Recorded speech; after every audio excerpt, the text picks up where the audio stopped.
Okay, ನಮಸ್ಕಾರ. ನಾನು Rajesh Shetty, Goa BJP Karnataka ಸಂಘದಿಂದ. ತಮ್ಮೆಲ್ಲರಿಗೂ ಗೊತ್ತಿದೆ, ನಾಳೆ ನರೇಂದ್ರ ಮೋದಿಯವರು ಗೋವಾ ರಾಜ್ಯಕ್ಕೆ, ಅದರಲ್ಲಿ ಕೂಡ ಝವಾರಿ ನಗರದಲ್ಲಿ ಅವರ ಒಂದು ದೊಡ್ಡ ವಿಜೃಂಭಣೆ ಸಭೆ ಇದೆ. ಅದಕ್ಕಾಗಿ ಅವರು ಕನ್ನಡಿಗರು ಜಾಸ್ತಿ ಗೋವಾದಲ್ಲಿ ಇರುವಂಥ ಜಾಗ ಅಂದರೆ ಅದು ಝವಾರಿ ನಗರ. ಆ ಝವಾರಿ ನಗರಕ್ಕೆ ನರೇಂದ್ರ ಮೋದಿಯವರು ಬರ್ತಾ ಇದ್ದಾರೆ.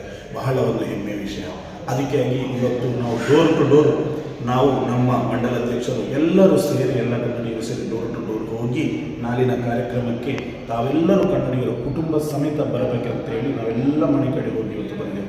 ಅದಕ್ಕೆ ಸಾಥ್ ಕೊಡಲಿಕ್ಕೆ ನಮ್ಮ ಗೋವಾ ರಾಜ್ಯದ BJP ಅಧ್ಯಕ್ಷರಾದಂತಹ ಸದಾನಂದ ಶೇಖ್ ತನವಾಡೆ ಅವರು ಕೂಡ ಬಂದರು. ಅವರು ಕೂಡ ಹೇಳಿದರು, ನಾನು ಕೂಡ ಬರ್ತೇನೆ ನಿಮ್ಮ ಜೊತೆಯಲ್ಲಿ, ಕನ್ನಡಿಗರನ್ನು ನಾವು ಒಗ್ಗಟ್ಟು ಮಾಡೋಣ, ಕನ್ನಡಿಗರನ್ನು ತರೋಣ, ನರೇಂದ್ರ ಮೋದಿಗೆ ತೋರಿಸೋಣ ನಮ್ಮ ಒಂದು ಬಲಶಕ್ತಿಯನ್ನು.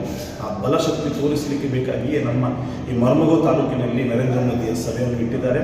ಅಲ್ಲಿ ಜಾಸ್ತಿ ಕನ್ನಡಿಗರಿರುವುದರಿಂದ ಅವರದ್ದು ಸಹ ಒಂದು ಕನ್ನಡಿಗರ ಸಮಸ್ಯೆ ಬಗ್ಗೆ ಕೂಡ ಅವರಿಗೆ ಒಂದು ತಿಳಿಲಿಕ್ಕೆ ಒಂದು ಒಳ್ಳೆಯದಾಗುತ್ತೆ.